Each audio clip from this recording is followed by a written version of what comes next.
Hi guys, আসসালামু আলাইকুম। Welcome back to my channel. কেমন আছো তোমরা সবাই?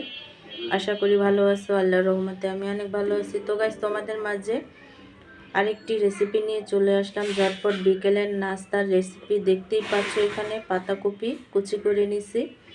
তো আজকে আমি তোমাদের সাথে পাতাকপি দিয়ে নাস্তার রেসিপি তৈরি করে দেখাবো। এটাকে মানুষ বাঁধাকপিও বলে, পাতাকপিও বলে, যে যেটা বলে শান্তি পায়। তো গাইস, এখানে আমি বাঁধাকপি কুচি নিচ্ছি। তো ভালো করে পরিষ্কার করে নিচ্ছি। এখানে আমি লবণ নিচ্ছি। তো লবণ দিয়ে খুব ভালোভাবে পাতাকপির যে একটা বাড়তি পানি, সেটা আমি খুব ভালোভাবে বের করে নেব। তো বাঁধাকপির একটা দারুণ নাস্তা হয়, একটা মচমচে খুবই টেস্টি একটা নাস্তা তৈরি করা যায় এই বাঁধাকপি দিয়ে। তো লবণ দিয়ে খুব ভালোভাবে এটার একটা বাড়তি পানি থাকে, সেটাকে আমি বের করে নেব, যাতে নাস্তাটা তৈরি করার টাইমে পানিটা না বের হয়। তো গাইস, ফার্স্ট থেকে লাস্ট পর্যন্ত ভিডিওটা দেখতে থাকো। আশা করি ভালো লাগবে। আর ভালো লাগলে ভিডিওটি অবশ্যই দেখা শেষে একটি সাবস্ক্রাইব আর একটি লাইক করে পাশে থাকবে। গাইস, বাড়তি যে পানিটা ছিল সেটা আমি বের করে নিচ্ছি।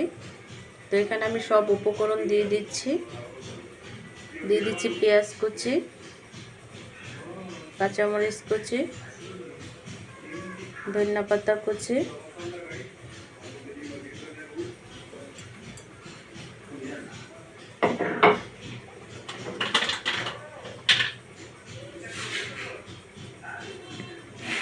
দিয়ে দিচ্ছি সামান্য হলুদ,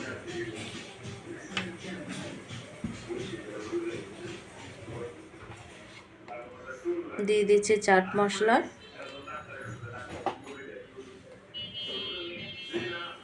দিয়ে দিচ্ছি স্বাদ মতো লবণ,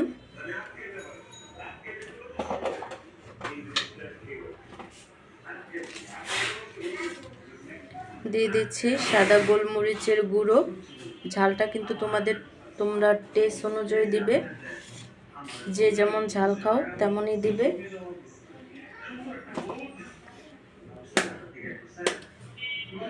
দিয়ে দিচ্ছি একটি ডিম,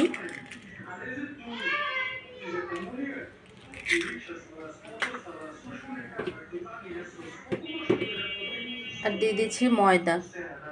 তোমরা কিন্তু চাইলে চালের গুঁড়ো বা বেসন ব্যবহার করতে পারো। তো আমি সবগুলো উপকরণ খুব ভালোভাবে চটকিয়ে মেখে নেব।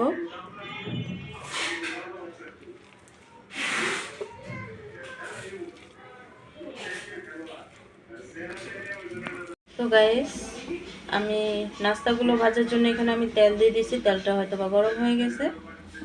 নাস্তাগুলো একে একে দিয়ে দিচ্ছি।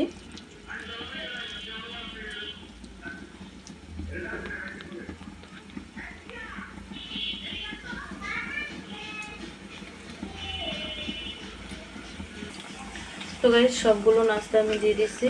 এখন মুচমুচা করে ভেজে নেব, লাল করে। গাইস দেখো, নাস্তাটি ভাজা হয়ে গেছে। তো আমি এখন তুলে নেব।